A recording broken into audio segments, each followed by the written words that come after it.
প্রিয় ভিউয়ার, স্বাগত জানাচ্ছি আপন আয়না ইউটিউব চ্যানেলে।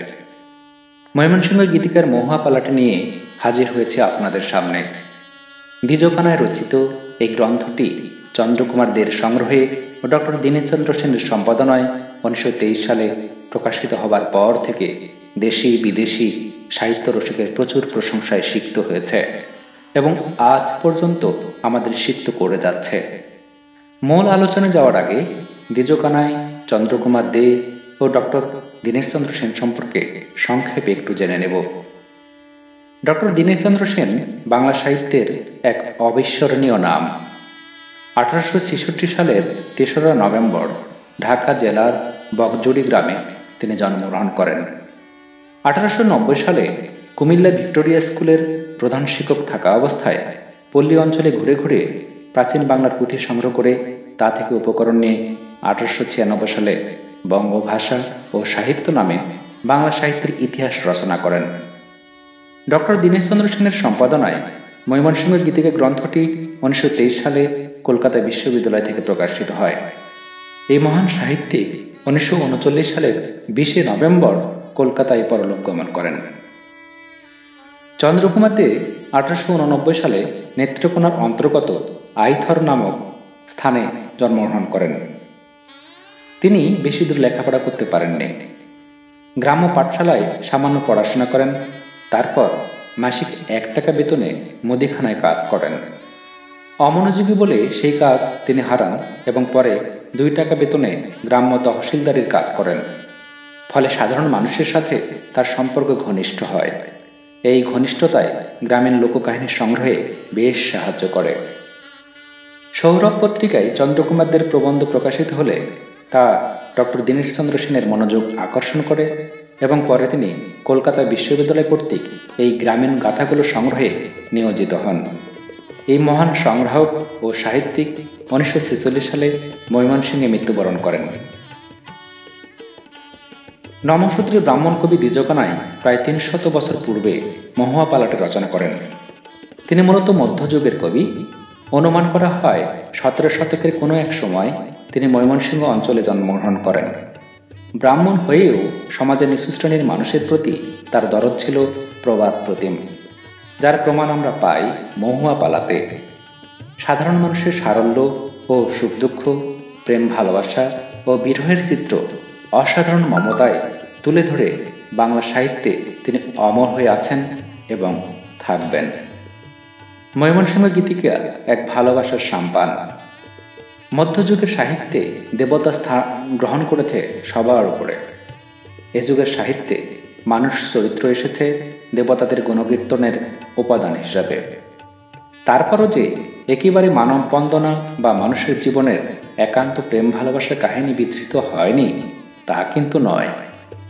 আমরা দেখতে পাব মানস কৃষ্ণ ও রাধার জীবন কাহিনী নির্ভর শ্রীকৃষ্ণ কীর্তন কাব্য। যদিও এখানে মানুষের প্রেম কাহিনী বর্ণিত হয়েছে, কিন্তু তা যেন মাটির মানুষ নয়, এ যেন স্বর্গ থেকে নেমে আসা কোনো মানবীর প্রেম কাহিনী। একেবারে মাটির মানুষ হিসাবে যাদের আমরা চিনি, যাদের দুঃখে সুখে আমরা আন্দোলিত হই, সেসব মানুষের জীবন যন্ত্রণার প্রকাশ ঘটেছে ময়মনসিংহ গীতিকার কাহিনীগুলোতে। ঐশ্বরিক নয়, বাস্তব পৃথিবীর বাস্তব মানুষেরাই ভালোবাসার সাম্পান ভাসিয়েছে ময়মনসিংহ গীতিকার মহুয়া পালাতে। প্রধান চরিত্র নদেরচাঁদ ও মহুয়া। খুব ছোটবেলায় চুরি হয়ে যাওয়া কোনো রাজকন্যা মহুয়া মানুষ হয়েছে বেদেদের কাছে। তাদের জীবিকা অর্জনের মাধ্যম হচ্ছে মানুষের মনোরঞ্জন করা ও তা থেকে অর্জিত অর্থে জীবনযাপন করা। এক্ষেত্রে কেউ সাপ খেলা দেখায়, কেউ তাবিজ কবজ বিক্রি করে, কেউ শারীরিক কসরত দেখায়, আবার কেউ বা নাচের মাধ্যমে মানুষের মনোরঞ্জন করে। মহুয়ার সঙ্গে নদেরচাঁদের দেখা হয় এরকমই একটি অনুষ্ঠানে। নদেরচাঁদ মহুয়ার শারীরিক কষ্ট দেখে চিন্তিত হয়ে বলে, দড়ি বাইয়া উঠা যখন বাসে বাজি করে, নয়তার ঠাকুর উঠা কয় পইড়া নাকি মরে। শুরু হয় ভালো লাগা। নদেরচাঁদ অস্থির হয়ে ওঠে এরকম অসাধারণ সুন্দরী কন্যার সঙ্গে কথা বলার জন্য। নদেরচাঁদ মহুয়াকে জলের ঘাটে আসার আহ্বান করে বলে, সন্ধ্যাবেলা জলের ঘাটে একলা যাইও তুমি, ভরা কলসি কাঁখে তোমার তুল্লা দিয়াম আমি। নদের চাঁদের সঙ্গে মহুয়ার জলের ঘাটে দেখা হয়।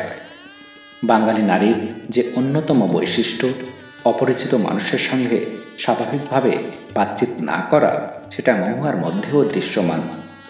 নদের চাঁদ মহুয়াকে আশ্বস্ত করে বলে, জল ভর সুন্দরী কন্যা, জলে দিছ ঢেউ, হাসি মুখে কও না কথা, সঙ্গে নাই মোর কেউ।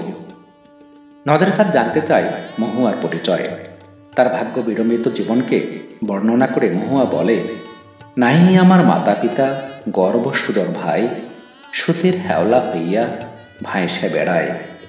কপালে আছিল লিখন, বাইতার সঙ্গে ফিরি, নিজের আগুনে আমি নিজে পুইরা মরি। প্রেম কখনো ভাসায়, কখনো ডুবায়, আবার কখনো বা কোথায় নিয়ে যায় তা প্রত্নতাত্ত্বিকের গবেষণার বিষয়ই বটে। কিছু চমৎকার হৃদয়ানুভূতির প্রকাশ ঘটেছে নদের চাঁদ ও মহুয়ার নিম্নোক্ত সংলাপে। কঠিন আমার মাতা পিতা, কঠিন আমার হিয়া, তোমার মতো নারী পাইলে করি আমি বিয়া। লজ্জা নাই নির্লজ্জ ঠাকুর, লজ্জা নাই রে তর, গলায় কলসি বাইন্দা জলে ডুববা মর। কোথায় পাবো কলসি কন্যা, কোথায় পাবো দড়ি, তুমি হও গহীন গান, আমি ডুববা মরি। হয়ে যায় প্রেম, মন গেঁথে যায় দুজনার মনে। কিন্তু প্রেমে প্রতিদ্বন্দ্বী থাকবে, ছিনিয়ে নেওয়ার চেষ্টা করবে একে অপরের কাছ থেকে।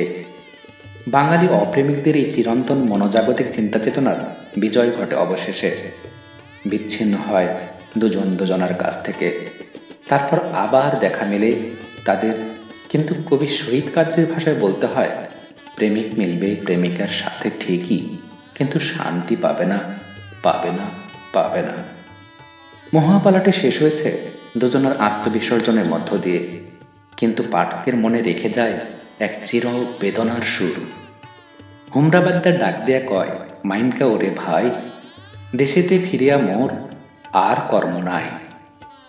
কয়বর কাটিয়া দেও মহুয়ারে মাটি, বাড়িঘর সাইরা ঠাকুর আইল কন্যার লাগি।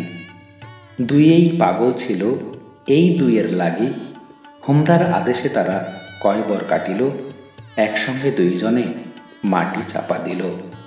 কিন্তু পাঠকের হৃদয়ে বেদনা চাপা পড়ে না। দুজনের ট্র্যাজিক বিরহে পাঠক হৃদয় আরও বিরহী হয়ে ওঠে। এক অব্যক্ত বেদনায় গুমড়ে গুমড়ে ওঠে দুজন প্রেমিক প্রেমিকার জন্য শাশ্বত মানুষের অনন্ত বেদনা। সুপ্রিয় দর্শক, আশা করি ভালো লাগবে আজকের এই আলোচনাটি। আবার কোনো বিষয় নিয়ে ফিরে আসবো আপনাদের কাছে। সে পর্যন্ত সবাই ভালো থাকবেন, সুখে থাকবেন এবং সাবস্ক্রাইব করবেন আমার চ্যানেলটি।